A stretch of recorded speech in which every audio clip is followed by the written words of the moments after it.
ধন্যবাদ আপনাদেরকে। আমরা এই মুহূর্তে দাঁড়িয়ে আছি সিরাজগঞ্জ জেলার রায়গঞ্জ উপজেলার ঘোরকা ইউনিয়নের জগন্নাথপুর এলাকায়। আপনাদেরকে জানিয়ে রাখি যে আমার পাশেই যে বিস্তীর্ণ মাঠ দেখছেন কৃষি জমি, এখানে কিন্তু প্রায় 3000 থেকে 3500 বিঘা আবাদি জমি কিন্তু বছর পর বছর জলাবদ্ধতায় কিন্তু আসলে অনাবাদি থাকে। স্থানীয় এলাকাবাসী এবং সাধারণ কৃষকদের আবেদনের প্রেক্ষিতে কিন্তু আজকে এই এলাকার যে কৃষক ভাইদেরকে তাদের যে এই জলাবদ্ধতা নিরসনের রায়গঞ্জ উপজেলা নির্বাহী কর্মকর্তার আব্দুল খালেক পাটোয়ারি, সেই সাথে কিন্তু উপজেলা কৃষি কর্মকর্তা আব্দুল মমিন এবং উপজেলা বিএডিসি কর্মকর্তা আনন্দ বর্মন কিন্তু সরেজমিনে এসেছেন এবং তারা পরিদর্শন করছেন। স্থানীয় জনগণের এবং কৃষকদের দুঃখ দুর্দশার কথা তারা জানছেন এবং কিভাবে এই জলাবদ্ধতা নিরসন করা যায় সেটির সমাধানে কিন্তু তারা কাজ করছেন।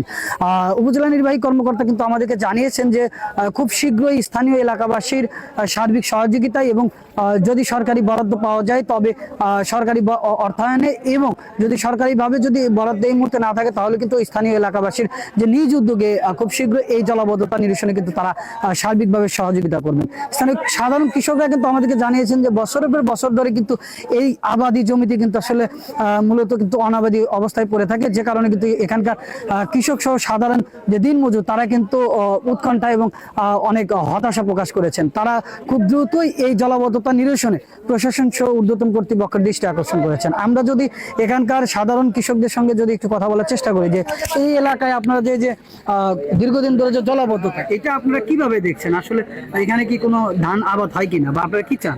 না, ধান এখানে পানির জন্য মনে করেন যে আবাদ হয় না, খুব একটু হয় না, কারণ এখানে দেখা যায় যে পানি সবসময় বেজেই থাকে, আবাদ হয় না। আপনার কত বিঘা জমি আছে? আমার জমি নেই, আমি দিন মজুর। আপনারা কি চান এখন?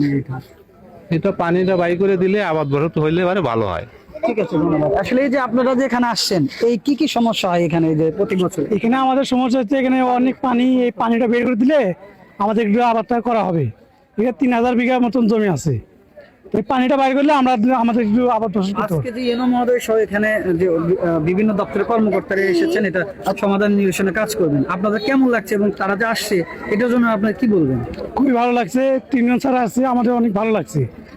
তো ওনাকে আমরা বলবো যে এখানে আমাদের পানিটা বাইর করলে আমাদের 3000 বিঘা জমি আছে, অনেকটাই ভালো হবে আর কি, সুবিধা হবে। 3 জন স্যার আছে, অনেক ভালো থাকবেন। ধন্যবাদ আপনাদেরকে। আপনারা কিন্তু জানতে পারলেন যে স্থানীয় যে সাধারণ কৃষক তারা কিন্তু তাদের আবেগের কথা জানালেন এবং তারা কিন্তু উপজেলা নির্বাহী কর্মকর্তার নিকট কিন্তু আকুল আবেদন জানিয়েছেন যে খুব শীঘ্রই এই সাধারণ কৃষকদের যে দুঃখ দুর্দশা এটি থেকে কিন্তু আসলে উপজেলা প্রশাসন খুব শীঘ্রই মুক্তি দিবেন।